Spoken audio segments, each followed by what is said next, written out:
Salut, c'est Cyril de Web de Fou, j'espère que tu vas bien. Aujourd'hui on se retrouve pour un nouveau podcast pour voir ensemble si automatiser son business égale la réussite.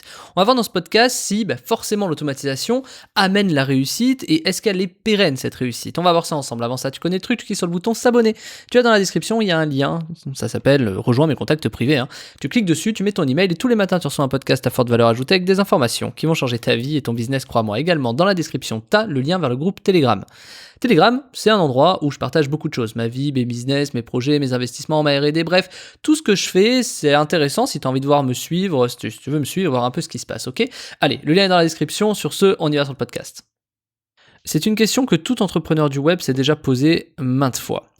Le sujet, c'est de savoir si automatiser son business veut forcément dire réussite. Est-ce que parce qu'on automatise, on réussit en fait ? Et c'est là où c'est un sujet qui est assez délicat à approfondir puisque ça va dépendre de beaucoup de paramètres, mais surtout je vais te donner mon avis, ce que moi j'en pense. Si t'écoutes, c'est que t'as envie d'avoir mon avis et comment ça peut s'appliquer pour toi. Pour moi, automatiser son business ne veut pas dire réussite. Cependant, le fait d'automatiser son business, ses projets, ses idées, va te permettre de libérer du temps. La question, c'est toujours la même. Je te donne un parallèle. Si tu fais des études, est-ce que ça veut dire que tu vas être le plus intelligent ? Si tu fais des études, est-ce que ça veut dire que tu as forcément un travail ? Si tu fais des études, est-ce que ça veut dire que tu vas forcément réussir ta vie ? C'est un peu la même chose. Pour moi, ce qui compte, c'est ce qu'on fait de ce qu'on a. C'est comment on va transformer ce qu'on apprend, ce qu'on comprend, ce qu'on assimile en réussite. Et l'exemple de l'automatisation, je pense que ça pourrait être un cas d'école pour beaucoup d'étudiants qui aujourd'hui, peu importe la branche, pensent réussir des choses, puisque c'est pas parce que tu automatises, c'est pas parce que tu as un diplôme que forcément tu réussis. Et cette notion est importante, parce qu'imaginons que j'automatise demain, je gagne du temps. D'accord. Ce temps que je vais gagner, j'en fais quoi ? Si c'est pour aller à la plage, si c'est pour regarder Netflix ou si c'est pour aller regarder des vidéos de chat sur YouTube, est-ce que je vais réussir ? Alors, peut-être que partiellement oui, puisque tu as automatisé peut-être un truc qui fait des fortunes, mais si tu t'en occupes pas, à un moment donné, de toute façon, ça va mourir, quoi. Je veux dire, ça va sombrer. Et à partir du moment où tu es dans ton petit confort à regarder Netflix dans ton lit parce qu'il pleut avec ton bol de céréales, enfin tu vois, c'est un peu la scène que j'ai, ou en mangeant ton pot de glace à l'américaine, l'idée c'est que quand ça tombe, tu vas dire « Ah non, ça tombe, oh là là, fou ». Et en fait, tu te stimules pas, tu vas pas chercher de nouvelles idées. Parce que ce qui fait une réussite, c'est le temps. Pour moi, c'est vraiment ça. Et ce temps est hyper précieux. Si tu passes ton temps, et ce que t'en fais bien sûr de ce temps, mais une fois que tu as du temps, à toi de savoir comment tu nourris ce temps, comment tu nourris ton cerveau, que ce soit en regardant des vidéos intelligentes, que ce soit en lisant des bouquins intelligents, que ce soit en regardant des films intelligents ou même en jouant à des jeux intelligents. Moi, le premier, j'avais dit dans un podcast, j'ai réussi un devoir de 6e parce que je jouais à Tomb Raider 4. C'était un truc sur l'Égypte, etc. Et c'est bête, tu vois, mais bien sûr les jeux vidéo apprennent beaucoup de choses, donc moi je suis pas contre tout ce qui est éducatif ou ludique, tu vois, on apprend par le jeu. Donc l'automatisation au départ c'est aussi un jeu, tiens, est-ce que je peux pas mettre ça en place, est-ce que je peux pas faire ça comme ça, ah ouais du coup je vais pouvoir machin, etc. C'est un jeu, c'est une construction, c'est comme un puzzle, tu vois, c'est un peu peut-être le même effet que réussir son sudoku, tu vois, j'en sais rien, je dis ça comme ça, mais c'est un peu l'espèce de dopamine de dire ok, je réussis à automatiser quelque chose, je vais l'automatiser, je vais faire ça, je vais machin, pour en fait avoir son boost de dopamine. Ah, j'arrive à automatiser mon machin. Maintenant, ça peut être, que ce soit petit ou grand, c'est pas le sujet, c'est-à-dire s'automatise $10 ou $1000 ou même rien qui fait de l'argent, mais qui t'apporte des prospects ou des clients, ça reste toujours une forme de dopamine. Le sujet, c'est tout ce temps que tu vas gagner, qu'est-ce que t'en fais ? Alors évidemment, si tu le vois comme je le dis et comme je le vois, du coup, automatiser égale forcément réussite, mais pas dans le sens propre de ce que je dis, c'est-à-dire c'est pas parce que tu automatises que tu réussis, c'est parce que tu automatises que tu gagnes du temps, et en fonction de ce que tu fais de ton temps, à ce moment-là, tu vas réussir des choses beaucoup plus intéressantes. Et donc, ces choses plus intéressantes, tu vas aller les automatiser, qui vont te libérer du coup du temps, et c'est une vraie spirale positive. En fait, c'est ça qu'il faut aller chercher. Alors maintenant, automatiser, c'est bien, mais gagner du temps, c'est bien, mais est-ce que vraiment on se trompe pas parfois? C'est-à-dire, est-ce qu'on automatise les bonnes choses? Il y a aussi ça, tu vois. Est-ce que si j'automatise le fait de liker un post sur Facebook, est-ce que ça va m'aider, tu vois? Donc évidemment, il y a aussi l'idée de départ qui fait la réussite, c'est-à-dire qu'est-ce que je vais automatiser, comment je vais l'automatiser, comment je vais le gérer, c'est-à-dire comment est-ce que derrière, en cas de problème, je sais pas, l'interface change, le site plante, tu vois, il y a des problèmes de DNS, j'en sais rien, tous les cas possibles et inimaginables qui de toute façon tu ne pourras pas tous les prévoir vont arriver. Comment tu vas gérer, comment tu vas avoir la gestion de ça, comment tu vas faire toi pour réussir finalement à contrer ces évolutions. Par exemple, je sais pas, prends l'exemple de Facebook, combien de fois il a évolué ? Imagine tu automatises Facebook, peut-être que demain les fonctions changent, peut-être que les trucs changent. Donc forcément, l'automatisation elle est temporaire, c'est-à-dire que tôt ou tard tu vas devoir gérer une sorte de je vais pas dire de SAV de toi-même, mais je veux dire, les choses ne sont pas immuables, tu vois, les choses bougent, tu vieillis, tes cellules bougent, tu vois. Donc en vérité, c'est pareil, les sites bougent, etc. Je sais pas, je connais pas beaucoup de sites qui sont restés exactement pareils depuis 20 ans, je crois que j'en connais même aucun. Donc du coup, peut-être Google à la limite, tu vois, sur la barre de recherche. Bon, il a évolué graphiquement, mais je veux dire, t'as une barre de recherche, quoi. Et finalement, c'est simple et efficace. Mais t'as des choses qui bougent beaucoup quand tu vas sur les interfaces, tu vois, Facebook typiquement, ou même YouTube, l'interface de YouTube a beaucoup évolué.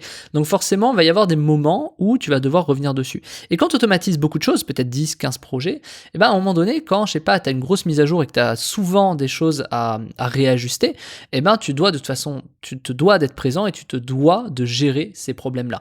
Et ça, c'est tout le problème d'automatisation, c'est tout le revers, c'est-à-dire que tu gagnes beaucoup de temps, mais il faut accepter que tu vas gagner 100% de ton temps, mais qu'à un moment donné, tu n'en gagnes pas vraiment 100%, mais plutôt 70 ou 80, parce que tu vas avoir 20% de maintenance ou 20% de choses, qui est largement délégable, c'est-à-dire à des prestataires ou quoi que ce soit, si tant est que tu as envie de déléguer un peu la clé de ton automatisation, la clé de ton business à quelqu'un, à un prestataire, tu vois, ce qui est beaucoup plus délicat. Mais j'avais fait des sujets sur la délégation là-dessus. Donc, tu vois, est-ce que finalement automatiser, c'est vraiment une réussite ? Moi je pense, mon avis à moi personnel, c'est il faut automatiser tout de suite ce qui peut te libérer le plus de temps. C'est pas forcément l'argent. Et en prenant en compte que ce qui va te faire gagner beaucoup de temps, à un moment donné, ça va t'en coûter aussi. Tu devras faire des mises à jour, etc. Donc, dès que tu as automatisé quelque chose, il faut que tout le temps que tu gagnes, tu le mettes à profit pour quelque chose. Donc, moi, ce que je fais maintenant, c'est que j'automatise pas pour de l'argent. J'automatise pas pour avoir du temps. J'automatise pas pour ça. J'automatise parce que je sais qu'avec le temps que je vais gagner, je vais réussir, j'ai un projet avec ce temps de développer telle ou telle chose. Et tu vois, aujourd'hui, ça me permet de faire beaucoup de choses. Ça me permet vraiment de faire énormément de choses. Je vais pas toutes les citer, mais c'est parce que j'ai cette logique. Par contre, le revers de tout ça, c'est qu'à un moment donné, des fois, je sais pas, 2 fois par an, je vais me manger un mur terrible qu'il va falloir escalader parce que y a ça qui a changé, il y a ça qui a planté, il y a ça qui pose problème, il y a ça qui machin. Il faut l'accepter. Mais par rapport à ce que je gagne en termes de temps tout au long de l'année, par rapport à ce que je gagne pour m'enrichir personnellement de connaissances, de création de nouveaux projets, etc., finalement, je suis largement gagnant, tu vois. Mais l'automatisation que j'ai en tête maintenant, elle est toujours axée là-dessus, toujours sur, ok, si je gagne du temps, c'est pour en faire quoi ? Parce que j'ai ça, alors je vais pouvoir faire ça. Je le fais même pas pour aller gagner du fric ou quoi que ce soit, parce que finalement, ça va découler de ça, le fric. En fait, c'est toujours pareil, quand tu lances un projet pour faire de l'argent, en général, c'est pas ce qui fait de l'argent. Faut lancer un projet avec une conviction, avec une envie, avec une vision, etc., qui va t'amener de toute façon naturellement l'argent.